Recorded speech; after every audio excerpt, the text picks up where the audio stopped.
Hello and welcome back to GI Sprint, our special series of podcasts, videos and articles all about making video games cheaper, faster and better.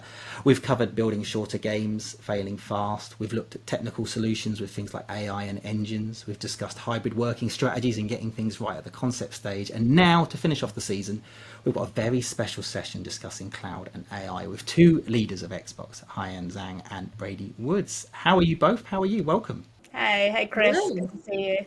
Hey Brady. Hey, Haiyan. Haiyan, you are a general manager of AI at Xbox. I think that's your job title. What does that encompass? So I work across the Xbox organization to accelerate and empower every team that's infusing AI into their tool sets. So I work very closely with Brady on some of the work she's doing, thinking about game creators, game publishers, and operators, and how to support those teams with new tools, cloud-based tools, or sometimes also with AI as well. Oh, wow. And Brady, I'll introduce you, a product leader at Xbox Game Creator Service. Is that right? Yep, that is right. So when we think of Xbox as a consumer-facing platform, we know that there are thousands of developers in the background that we also have to support. And we have a number of services and products and tools that we provide to developers to do that. And so my team oversees the data services and AI services that we build out to support developers. Oh, wow. Okay. Well, so how closely do your two departments work? Very. Hyanna and I are chatting on a regular basis. Ultimately, when we think about, Hyanna has to look across the horizon of all the things we're doing in Xbox and where AI is an important part of that journey. And my team, when we think about data as a whole, we know that there's a ton of potential for AI to deliver insights on top of. And so when we're thinking through how we move forward and progress the industry, we spend a fair amount of time ideating and partnering together. Yeah, I think at Xbox, we've been shipping AI solutions within the games or with our services for close to 2 decades. Tools such as skills ranking, matchmaking, leveraging AI. And now with this new era of generative AI, we're just seeing this kind of new step change in what AI can do across many different facets of technology. And so I'm doing just a lot more work with leaders like Brady to think about how we bring some of that, large language models, these foundation models into the tools that we are building. Well, I'll come back to AI because one of the things I wanted to talk about was a little bit like is on the cloud side of things, which Yeah. Microsoft's been doing for a very, very long time. And most game developers, I think, build in the cloud, or a lot of them do anyway.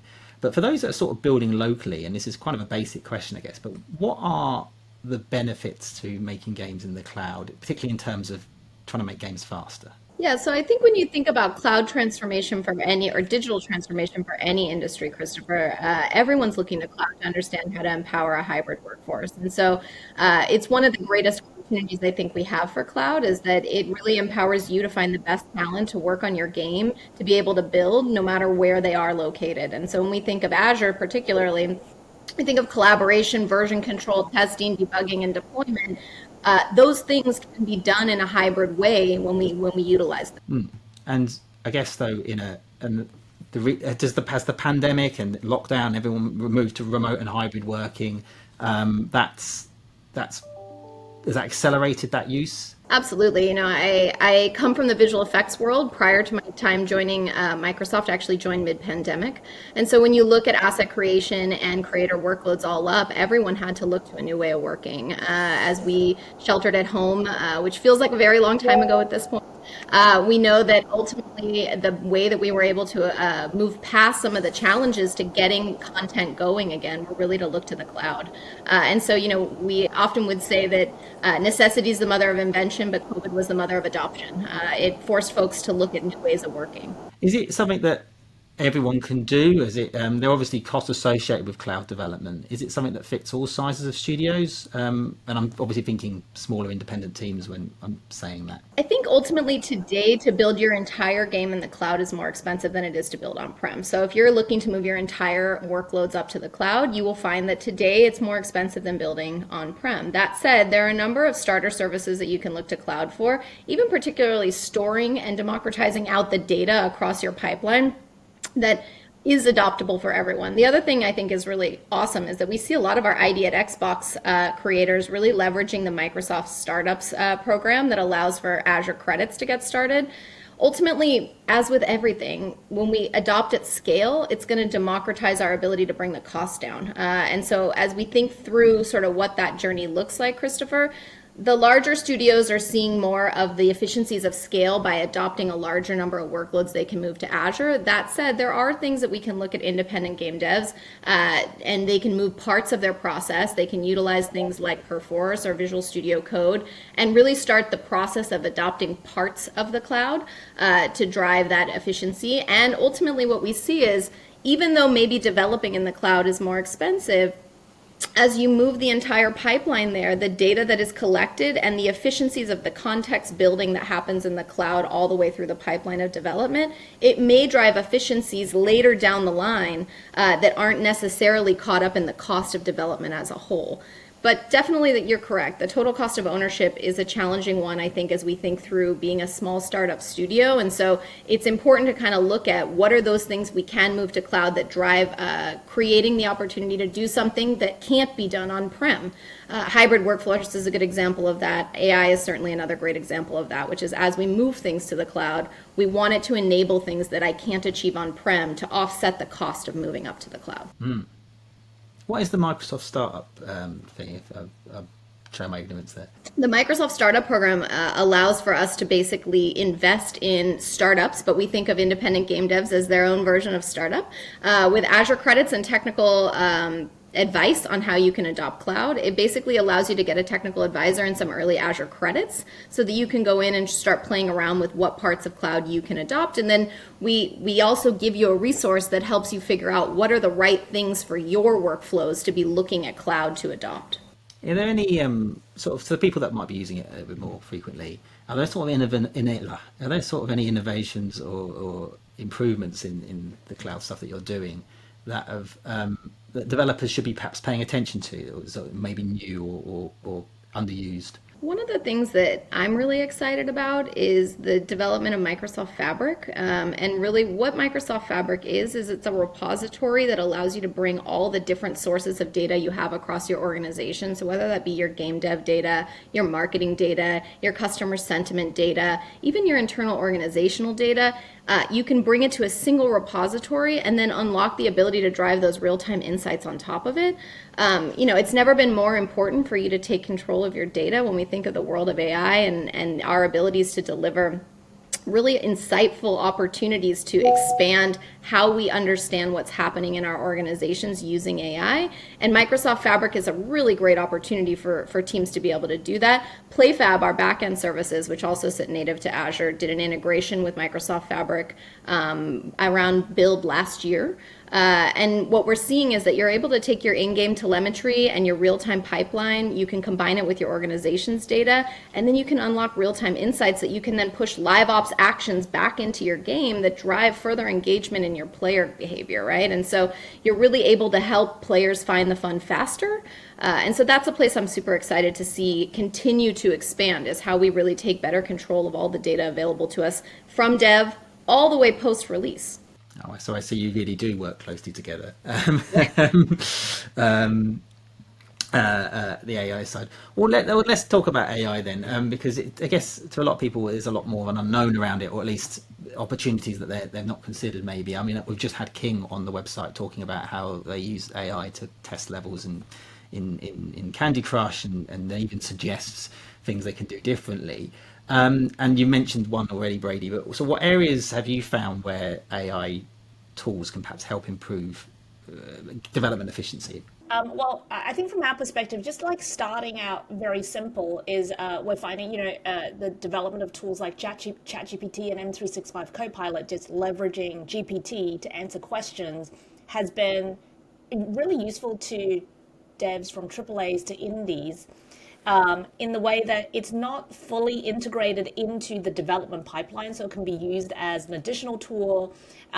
We're finding devs are really enjoying, taking something like all their game docs and game lore and creating, let's say, a custom GPT or customizing M365 Copilot, where they can then start querying about, hey, what happened in the last installment of this game that, refresh me on this character's back story so that I'm able to then move forward with my kind of creative endeavors. So we're finding that these additional tools, in addition to the development pipeline, to be really useful. At the same time, we've seen great work from our colleagues at GitHub Copilot that's bringing GPT and bringing AI to support developers in code completion when they're doing the development. So as you're writing the code, you can have AI supporting you, finishing snippets of code for you. There's a lot of efficiencies that can be gained from for developers from these AI tools that support the pipeline. And you've been doing stuff with is it, now I'm going to remember it wrong. You showed me in Los Angeles the is it narrative graph stuff? Is that something? Right. So, in addition to these value-added tools, we're thinking about how AI can really impact game development in a very bespoke way, because there are very specific activities that developers do that's different from regular app development. And so recently, in late 2023, what we did was we formed a external partnership with a startup called InWorld.ai. We said, well, how can we leverage the power of the language model to really reason over information and be able to create bespoke tools for game developers? So narrative graph is something that we showcased at GDC this year. And what it does is you can take all of your game docs, and then you can have AI to basically review the game docs. And what AI is really good at is taking the work that you've created and then surfacing that to you in a custom way that's a specific custom interface for your game. So narrative graph takes all of your lore, all of your written docs, and creates for you a graph structure that is bespoke to the game that you've designed. And then from there you can edit, you can add in additional subplots. So we found that to be a really interesting experiment, exploration. We're working with some developers, both internal and external, to see, hey, where can we take this? So part of this work is really about exploring new tools to support game creators. Yeah, I guess is that your big focus then, to try and create some sort of step change in the tools that you're providing for studios? I mean, we have so many different focus areas, but really we're honed in on three key challenges that the games industry faces and that we're trying to solve. The three pillars are discovery, engagement, and velocity. So discovery, how can we connect more players with the games that we're publishing and being published with us? Two, engagement, how can we deepen player engagement in the games, leveraging AI, providing things like support or leveraging AI in tools like content moderation, where we can create the safest community to play for players. And thirdly, developer velocity. How can we use AI to really accelerate how game developers are making their games, helping them deliver on time at higher quality? So the development velocity piece is where we are exploring these new tools, and we want to really work with developers to see what's best in class for the work that they're doing. That's the bit that this entire series is about, is the is that velocity. And it's interesting, a lot of the developers we spoke to are asking, how can we get game development down from if our cycle's now currently 4 to 5 years, how can we get that to 2 to 3 years, or maybe that's not realistic, but is there a way that we can at least push in that direction? And it seems to be like a lot of it's down to their own processes and perhaps their own ambitions, but also there is this, they're asking, what tools can we create how can we get the machine to do more of the work, basically, but not to help us do the work, I guess. Yeah, I think also like to add to that, Christopher, like when you look at, at GDC this year, we partnered with our friends at Visual Studio to walk teams through how to use GitHub Copilot for Visual Studio as an example, and really helping with things like writing the comments so that you can share across the pipeline to just increase efficiency of those mundane tasks that game developers are having to do every single day. These are the areas where there's an opportunity for us to really lean in so the game developers can be focused on finding the creative and really being able to do the parts that are uniquely theirs. And so those are places where I expect will drive more efficiency when we think of cloud adoption plus a GitHub Copilot for Code Complete using Visual Studio and Visual Studio Code. We're going to start to see, as you can move more of your adoption cycle across the board to those solutions, you'll see an overall time savings in each of the steps. And so that's where I think we have an opportunity as an industry to sort of lean in so that we can keep the creative minds working on the most creative parts of the process. Yeah, yeah. That's the bit everyone talked about, which is actually what I was going to ask. My next question is, are there areas where AI can't help or perhaps shouldn't help or shouldn't be used? Well, I'm going to start here, and then I'd love to hear Brady's perspectives as well. So we think of AI as a true tool for creators, that it is not a creative tool, it is a creator tool. So it is supporting game developers, it's supporting design teams and the development teams and the post-launch teams. And that's where we really want to focus, that AI is a tool. And it is something that is driven by these incredibly, imaginative teams. We ultimately, I think at Xbox, we really believe that video games are an art form that is really expressing human creativity that is delivered through advanced technology. So we are, Brady and I, we look at what is the advanced technology that really helps people, teams express their creativity. So that's the piece where I say AI will help us accelerate game development. We are exploring what those tools are. We want to explore those tools with the game teams themselves and figure out, hey, this is the best place to leverage, this is not the best place to leverage. And then that is ultimately about amplifying the voices of the creators. Yeah, totally aligned there. I think, we don't want it to be a solution looking for a problem. Ultimately, we want to look at each problem that we're having and the opportunity for us to pick the right solution to solve for it. And in some cases, that's AI. And in other cases, it may be cloud, to your point, Christopher, which is like all that would help this situation would be driving that efficiencies of scale. And so it's really a case-by-case experience, I think, to really ensure you're choosing the right solution for the specific problem that you're having. We had a great interview on the site last week with the CTO of IO Interactive, and he was talking about this fear that AI will replace creativity, and his view is or replace certain roles, and his view is like the AI wouldn't know how to do that job unless you had the people there to check it, to test it, to train it, to work with it. He's like that doesn't make any to him, it didn't make any logical sense, and we had another interview recently where someone said AI looks backwards rather than, if you want to, it's like it doesn't, that isn't, he understands where the fear comes from, but it's like it doesn't make sense from his perspective, which sort of, I guess, backs up with some of the stuff that you were saying, which isn't what the question I was asking either, but it just triggered something in my head when you said that. No, I was just going to say, I think overall what you'll see is cloud and AI, all of this is really about driving a democratization of the ability for storytellers to tell their stories and create their content, whether that be in linear content from my background all the way through game development, really. It's about putting the tools into the hands of the creative so that they can deliver their vision. Yeah.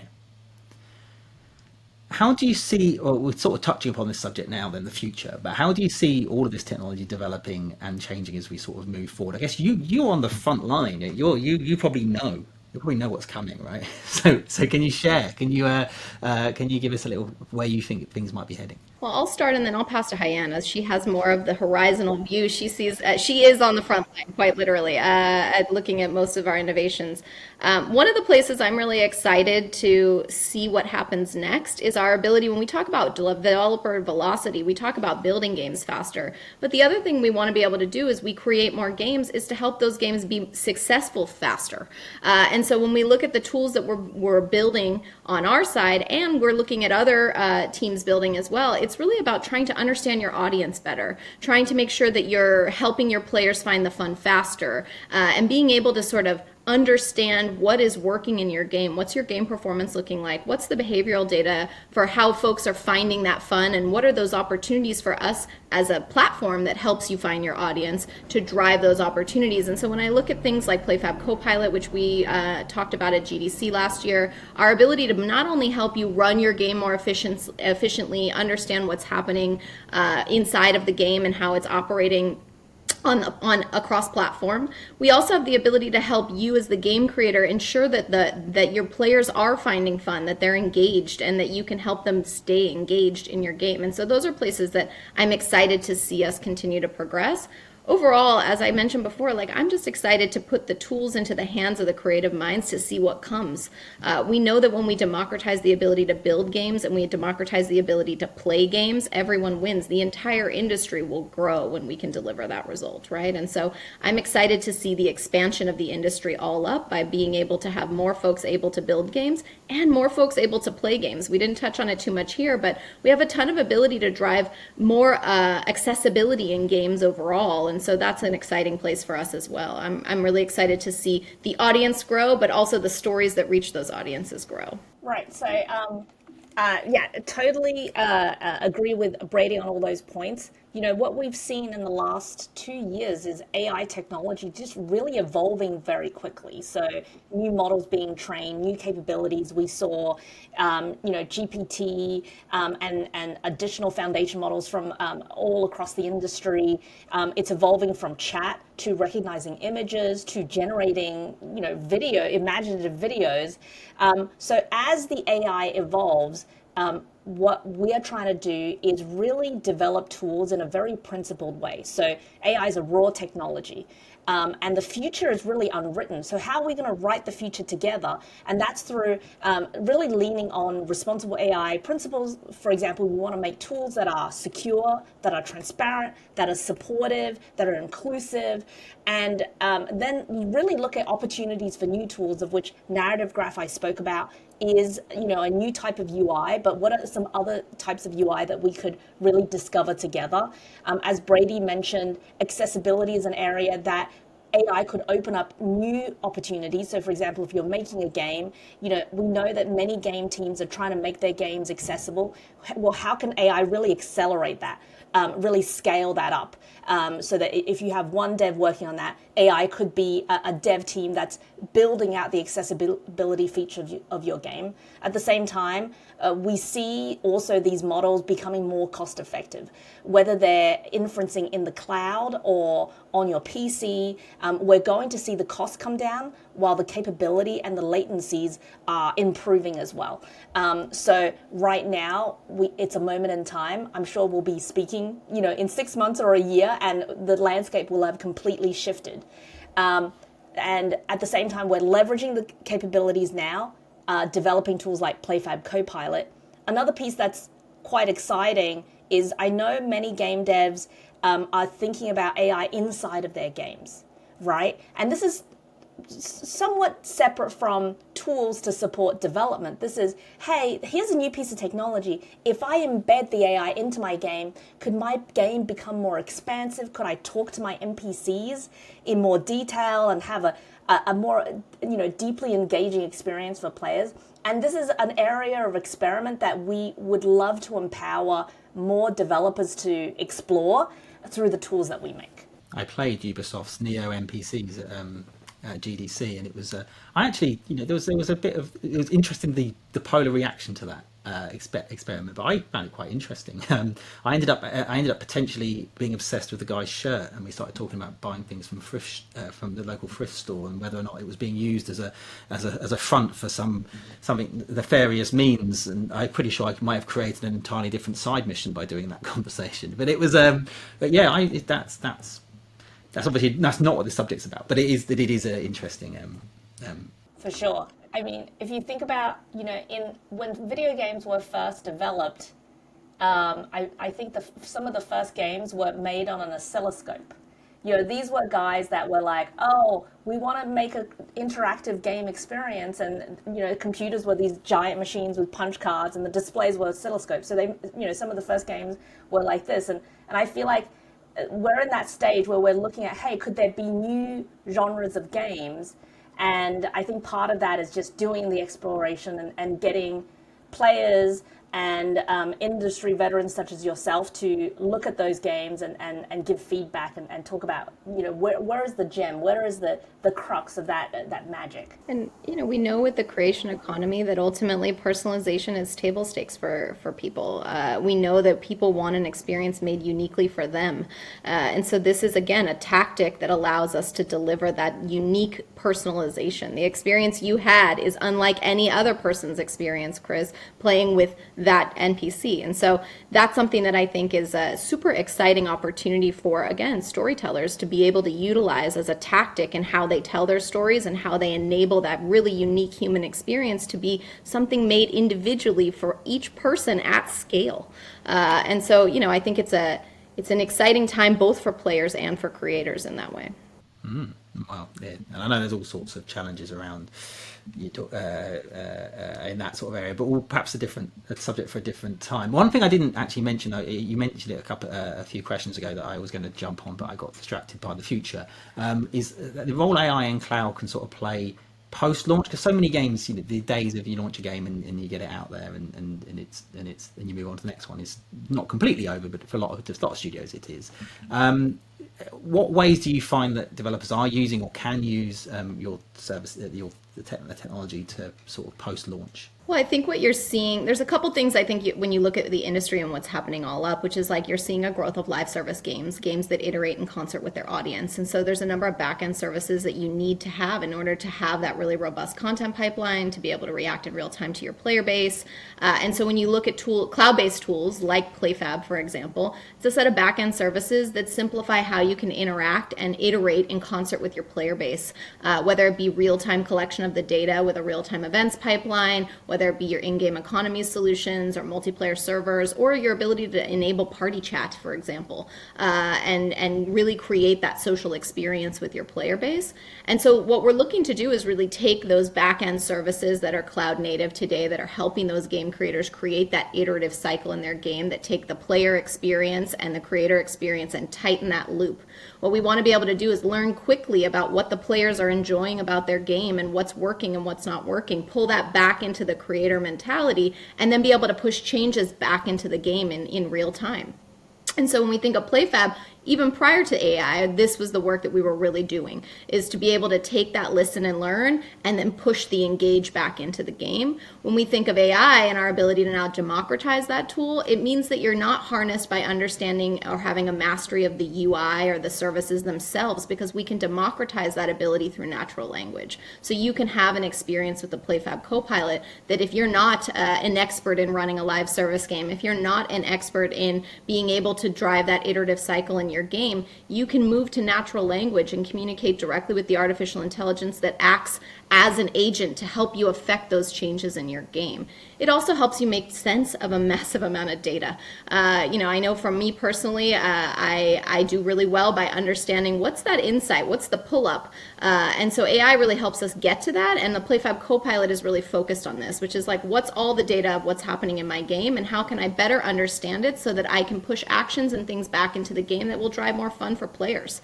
And I think as you look at free-to-play becoming more and more prevalent in games, this ability to understand how once the customer comes in or the player comes in, how do you drive engagement that keeps them playing?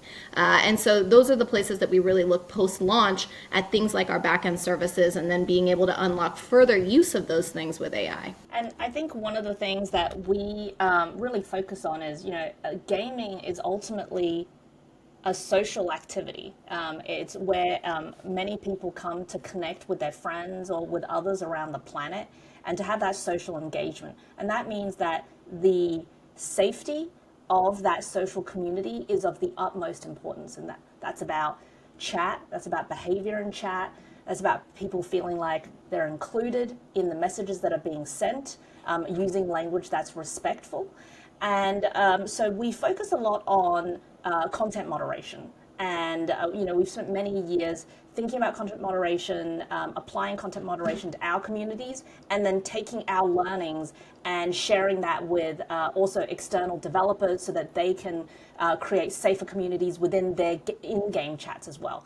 In May, we published something called the Transparency Report, where we talked about our content moderation solution called Community Sift and how we're starting to use AI to tag and classify reported messages.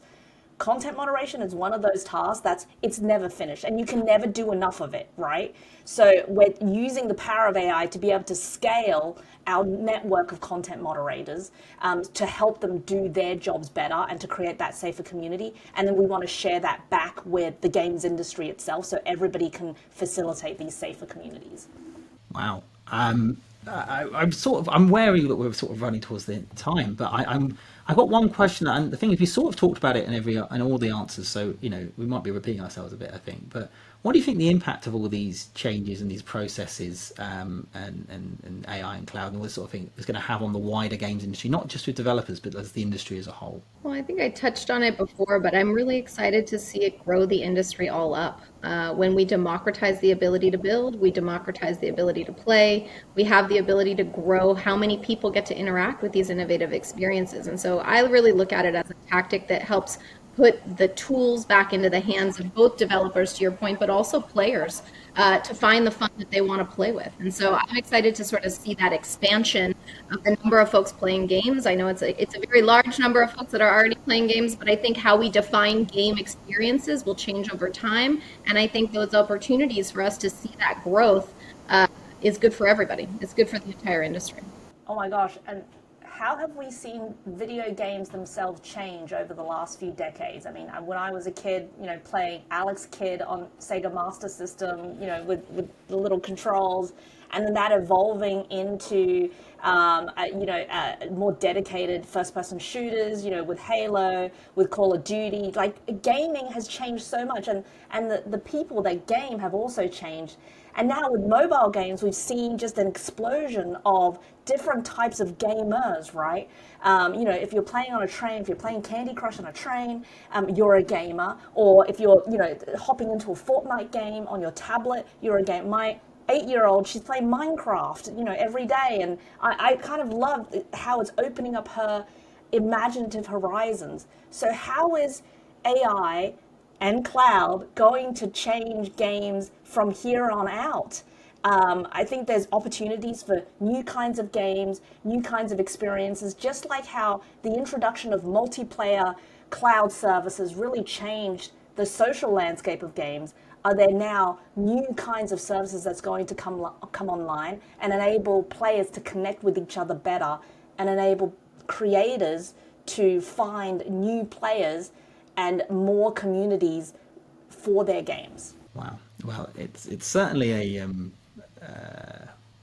interesting time, and I think you're at a point where people might not always have the ability to explore all these things, but they're certainly eager to. And I think, and I guess that's part of what your job is to help them find ways to do that, and that's really exciting. Well, thank you so much. I think we're out of time, but it's been an absolute pleasure having you both on. Thank you so much for joining us. This is our last GI Sprint session, so it's an honor to have you be part of that. I'd say the last one for now anyway. I'm sure we will be back because the reaction has been really good, actually. For those at home, this does conclude GI Sprint. We will be looking to bring the concept back. If you've missed any session or article, you can find all of them right now on GamesIndustry.biz. We will also be compiling all of these together, all these pieces together in a special GI Sprint white paper, which will be free to download later in the month.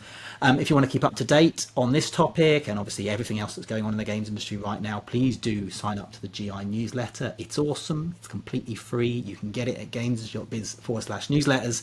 But that's it for now. I'll be back with our regular GI microcast later in the week. Until then, thank you for tuning in.